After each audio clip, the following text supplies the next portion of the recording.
जय हिंद। आज के इस वीडियो हम देखेंगे क्लास 11 का ट्रिगोमेट्रिक इक्वेशन। इसके पहले वाले में वीडियो में मैं देख चुका ट्रिगोमेट्रिक फंक्शन, पूरा प्लेलिस्ट क्लियर कर दिए।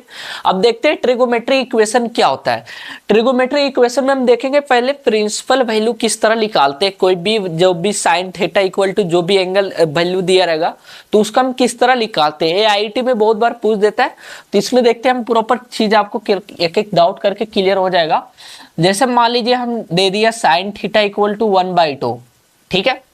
अब साइन थीटा इक्वल टू 1/2 दे दिया तो यहां से हमें पता है कि थीटा इक्वल टू क्या हो जाएगा, π/6 लिख सकते हैं इसे। अब बोलो कैसे लिख दिए, देखो यहाँ गया साइन इस कितना वैल्यू होता है 1/2, किसका वैल्यू होता है पाई साइन 1/2 का वैल्यू क्या आता है, साइन 30 का वैल्यू 1/2 होता है। तो हम इसे इस तरह से लिख सकते हैं sine theta equal to sine π/6 या साइन 30 लिख दीजिए। साइन 30 को हम π/6 में फॉर्म में लिख सकते हैं, ये रेडियन के फॉर्म में है। डिग्री के फॉर्म में चाहते हैं तो डिग्री में लिख सकते हैं, तो हम रेडियन में लिख रहे हैं, ठीक है। अब देखिए साइन साइन सेम है तो एंगल दोनों का सेम हो जाएगा, थीटा इक्वल टू π/6, ठीक है। यहाँ तक कोई डाउट नहीं है। अब यहाँ से तो हम बता दिए किस तरह निकालें, यहाँ तो थीटा निकल गया। अब इसका हम प्रिंसिपल वैल्यू निकालना है, तो प्रिंसिपल वैल्यू निकालने के लिए क्या है कि समझिएगा, यहाँ क्या होता है कि मेरा ऑल होता है, इसमें क्या होता है मेरा साइन होता है, इसमें क्या होता है टैन होता है, और इसमें क्या होता है कॉस होता है। सब सारा बता चुका हूं मैं पहले ही। अब इसमें देखिए क्या होता है कि 90 माइनस थीटा होता है, एक क्या होता है 90 प्लस थीटा, और 180 माइनस थीटा होता है, और इसमें 180 प्लस थीटा होता है, और 270 माइनस थीटा होता है, और 270 प्लस थीटा होता है, और 360 माइनस थीटा होता है। यही होता है, यहाँ तक कोई डाउट नहीं है, ठीक है। अब देखते हैं यहाँ से प्रिंसिपल वैल्यू निकालना है। एंगल देखिए यहाँ पे साइन थीटा इक्वल टू क्या दिया, हाफ, यानी पॉजिटिव है। थीटा बराबर π/6 ले आए तो यहाँ पे क्या दिया हुआ, ये पॉजिटिव है, प्लस नहीं लिखा तो पॉजिटिव है। तो पॉजिटिव का मतलब क्या हुआ कि साइन मेरा सेकेंड क्वाड्रेंट में बिलोंग कर रहा है। अगर यहाँ पे माइनस होता तो हो सकता है इसमें रहे या चाहे इसमें हो सकता था, तो ये पॉजिटिव है तो सेकेंड में ही है, ठीक है। अभी और इसका एग्जाम्पल हम देखेंगे, तो यहाँ सेकेंड में है तो हम यहां से क्या करेंगे, इसका प्रिंसिपल वैल्यू निकालना। तो एक तो हमारा निकल गया थीटा π/6, दूसरा क्या वैल्यू होगा पाई माइनस थीटा, तो दूसरा हमारा यहां से लेंगे पाई माइनस थीटा। जो भी लेना है इसी में लेना है क्योंकि ये पॉजिटिव है, इसी में बिलोंग कर रहा है हमारा थीटा, ठीक है। तो पाई माइनस थीटा की जगह पर क्या π/6 है, तो यहां से कितना आ गया 5 π/6। तो साइन थीटा बराबर जो 1/2 है, इसका जो प्रिंसिपल जो वैल्यू बोलेगा, प्रिंसिपल सॉल्यूशन बोल दीजिए या प्रिंसिपल वैल्यू, वो आएगा π/6 आएगा और 5 π/6 आएगा, यही आएगा।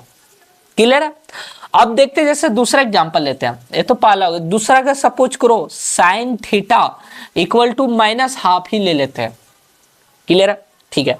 अब यहां से देखिएगा थीटा बराबर यहां से क्या आएगा π/6 ही आएगा। अभी ये तो निगेटिव इंडिकेट ये कर रहा है कि निगेटिव जो वैल्यू है वो कौन से क्वाड्रेंट में है। अब क्योंकि यहाँ पे बताया नहीं है ना कि सेकेंड या थर्ड या फर्स्ट क्वाड्रेंट में है, तो थीटा का वैल्यू तो π/6 ही होगा क्योंकि ये साइन 30 का वैल्यू है, ठीक है। अभी निगेटिव आ गया, निगेटिव आया तो साइन तो इसमें पॉजिटिव होता है और इसमें होता है, तो निगेटिव किस में होगा, सेकेंड थर्ड में या और फोर्थ में ही। क्लियर है, ठीक है। तो हम यहां से क्या निकालेंगे थर्ड क्वाड्रेंट के लिए, pi plus theta, 180 plus theta, तो 180 को हम पाई लिख दिए प्लस थीटा, तो यहां से निकाल सकते हैं पाई प्लस थीटा का वैल्यू क्या निकाले π/6, तो ये कितना आ गया 7 π/6 आ जाएगा।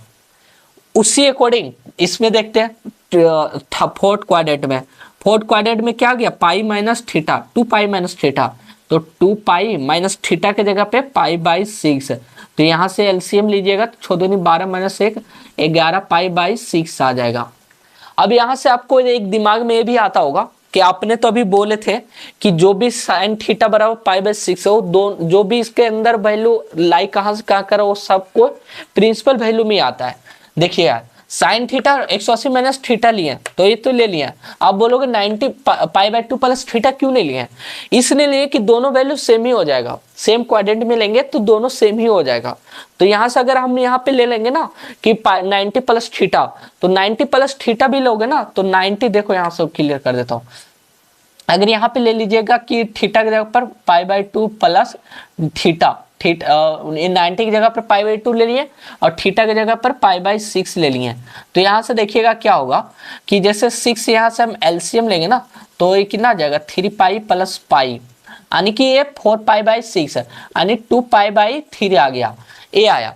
अब यहां से देखिएगा π/2 + 6 ये 90 से हमेशा क्या करता है, 90 हो या 270 हो और 270 प्लस थीटा हो तो चेंज कर जाता है वैल्यू, फिर क्या हो जाएगा ना π/6 में आ जाएगा, साइन चेंज हो जाएगा, कॉस में π/3 cos 60 का वैल्यू 1/2 आ जाता है, तो ये सेम ही आ जाएगा। ठीक है, इसलिए ये वैल्यू हम नहीं लेते, जो चेंज हो जाता है ना वो प्रिंसिपल में हम काउंट नहीं करते, ये रिमाइंडर है, दिमाग में याद रखिएगा हमेशा। ठीक है, तो बहुत जरूरी इंपॉर्टेंट है। तो हमेशा जब भी जो भी वैल्यू पूछा यहाँ पे sin थीटा -½ का, तो हमने π/6 निकाल लिया, थर्ड क्वाड्रेंट और फोर्थ में बिलोंग करेगा, क्योंकि साइन तो ये दोनों में क्या होता है, पॉजिटिव होता है।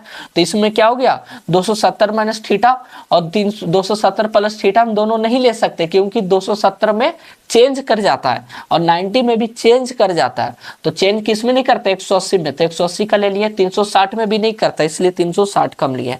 नेक्स्ट और हम देखते हैं एग्जाम्पल, देखते हैं यहाँ से एग्जाम्पल नेक्स्ट देखते हैं कि जैसे मान लो हम कोट x का वैल्यू ले लेते हैं -√3 ले लिए। ठीक है, अब देखते हैं इसका प्रिंसिपल वैल्यू निकालते हैं। tan 30 का वैल्यू tan 60 के √3 होता है और cot 30 का वैल्यू √3 होगा। ठीक है, तो यहाँ से x का जो वैल्यू आ गया वो 30 में आ गया, यानी कि π/6 ले लेंगे। ठीक है, यहाँ तक क्लियर है। अब देखेंगे साइन निगेटिव है, तो कॉट हमेशा tan कॉट थर्ड में पॉजिटिव होता है, तो निगेटिव किस में होगा, सेकंड और फोर्थ में क्वाड्रेंट में निगेटिव होगा, फर्स्ट में सब पॉजिटिव ही होता है, तो सेकंड और फोर्थ में निगेटिव होता है। तो ए जो बिलोंग करेगा प्रिंसिपल, इसका जो होगा प्रिंसिपल वैल्यू वो सेकंड क्वाड्रेंट और फोर्थ क्वाड्रेंट का आंसर होगा। तो सेकंड में क्या लेंगे हम, 90 + थीटा 180 - थीटा, अभी बताए कि 180 - थीटा लेंगे। 90 + थीटा क्यों नहीं लेंगे, क्योंकि वो चेंज कर जाएगा, फिर सेम ही वैल्यू आएगा। ठीक है, तो इसलिए π - थीटा पाई और थीटा के जगह पर क्या ले लिए π/6, तो इसका जो वैल्यू आएगा 5π/6। ये तो एक आया।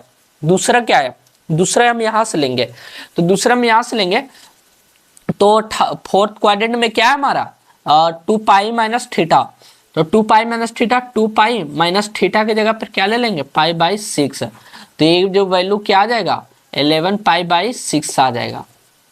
क्लियर है, तो ये दोनों जो क्या हो गया, इसका प्रिंसिपल वैल्यू हो गया। जैसे और भी हम एग्जांपल देखते हैं, मान लीजिए सेक s का वैल्यू दे लेते हैं और 2 ले लेते हैं, सेक s का वैल्यू 2 ले लेते हैं।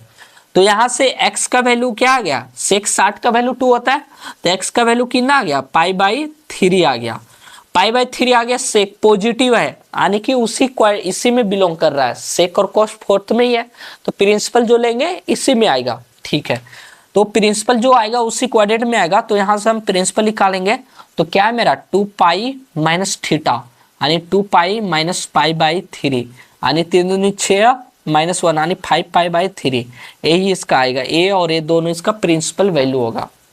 क्लियर है, जैसे कुछ भी ले सकते हैं, जैसे मैं बता दूं, पूरा कोई डाउट नहीं होने चाहिए, इतना इजी से बता रहा हूँ। tan का वैल्यू ले लेते हैं, tan थीटा या tan x का ले लेते हैं, कुछ भी लेते हैं, tan थीटा ले मान लो लेते हैं, क्या ले लें आप ही बताइए, 1 ले लेते हैं, -1 ले लेते हैं, जैसा मन करे, -1 आ गया, तो थीटा का वैल्यू क्या आता है π/4 हो गया। ठीक है, निगेटिव आ गया, तो tan तो इसमें बिलोंग नहीं करेगा, एंगल जो बिलोंग कर, सॉरी tan तो इसी में बिलोंग कर रहा है, एंगल जो बिलोंग करेगा या तो सेकंड में या तो फोर्थ में। ठीक है, तो निगेटिव है तो या तो इसमें बिलोंग करेगा या इसमें, तो सेकंड का देखते हैं, तो सेकंड क्वाड्रेंट में क्या है हमारा π - थीटा, तो π - थीटा की जगह पे क्या ले लेंगे π - π/4, यानी कि कितना आ गया 3π/4 आ गया। सिंपल है, फोर्थ क्वाड्रेंट में बिलोंग करेगा, तो फोर्थ क्वाड्रेंट में क्या होता है 2π - थीटा, तो 2π - थीटा, यानी 2π - थीटा की जगह पर क्या ले लेंगे π/4, यानी कि इसमें 4 दूनी 8 -1, यानी 7π/4 आ गया। क्लियर है, तो इस तरह से सारा सिंपल है, कोई भी वैल्यू आप रखो, इस तरह से प्रिंसिपल वैल्यू आप निकाल सकते हैं कि जिस एंगल का जिसमें अगर निगेटिव आ गया तो उस क्वाड्रेंट में तो नहीं होगा, उसके अलावा सेकेंड या थर्ड में होगा या फर्स्ट एंड फोर्थ में होगा, इस तरह से आप देख के निकाल सकते हैं। ठीक है, तो इस वीडियो में प्रिंसिपल वैल्यू मैंने देख लिया हूँ, अगर आपको इसके अलावा भी कोई और डाउट आता है तो आप कॉमेंट करके बता सकते हैं, फिर वहाँ डाउट आपको क्लियर कर देंगे। ठीक है, फिर मिलते हैं नेक्स्ट वीडियो में, जय हिंद।